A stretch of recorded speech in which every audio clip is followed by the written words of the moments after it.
The end of the world of cars didn't happen with a crash or an explosion.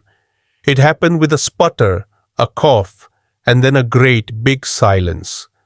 One by one, across the entire planet, every engine just stopped, and they never started again. 50 years later, the silence is the first thing you notice. Elara knelt in her garden, the soil cool and rich under her fingers. The only sounds were the bees buzzing, the leaves rustling, and the happy shout of a child somewhere down the lane. She stood up, stretching her back, and looked at her street. It was barely recognizable as a street. The black asphalt was cracked and broken, with tall grasses and wildflowers pushing through. Where people once painted yellow lines, now there were lines of daisies. Big oak and maple trees grew right out of the old road, their branches creating a green tunnel. The skeletons of the old cars were long gone, turned into tools or building materials, or simply swallowed by the earth. Her town had been completely rebuilt, but not by architects. It was rebuilt by life. The giant parking lot of the old megastore was now the commons, a huge garden where everyone grew food, with goats grazing in one corner and a stage for music in another. The store itself was now a library and a workshop. This was the new normal. Elara's granddaughter Leah came running up the path, her bare feet dusty. "Nana!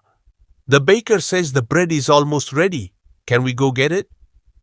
"Of course." Elara smiled. "Get the basket." Their trip to the bakery was an event. They walked right down the center of the wide main road, now a pedestrian path, and greeted everyone they passed. They stopped to talk about the weather, to admire a new baby, to ask about a sick friend. There was no roaring engine noise to drown them out, no need to hurry out of the way. The pace of life had slowed to a walk. Elara remembered the before. She remembered the constant noise, the smell of gasoline, the stress of being stuck in traffic, the frantic rush to get everywhere. The world felt huge and scary then, and you experienced it all from inside a glass and metal box. Now the world felt small and close and friendly. To visit the next town, you had to really want to go. You rode a bike or a horse-drawn cart along the old highway, which was now just a gravel trail. The journey was part of the fun.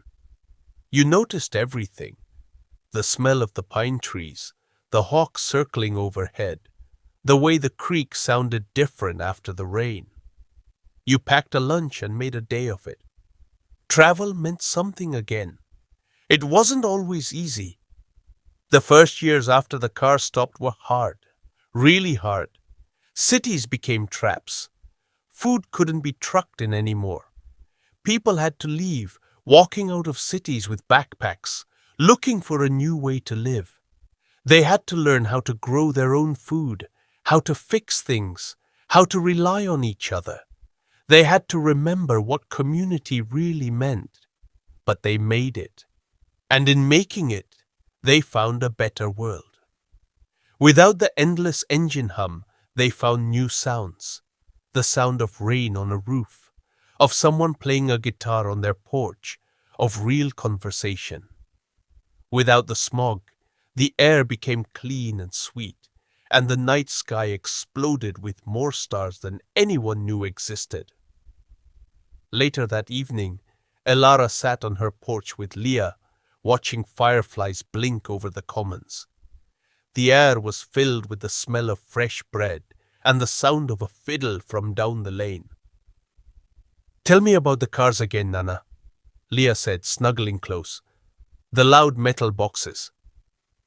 Elara put her arm around her granddaughter. She described the traffic jams, the speeding, the honking horns. "It sounds so loud," Leah whispered, her voice quiet in the peaceful night. "And so lonely." Elara held her tight and listened to the world around her. a world that was finally full of life and connection. She thought about the cars, the rush, the isolation. Her granddaughter was right.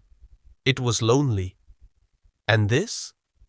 This quiet, green, friendly world. This was home.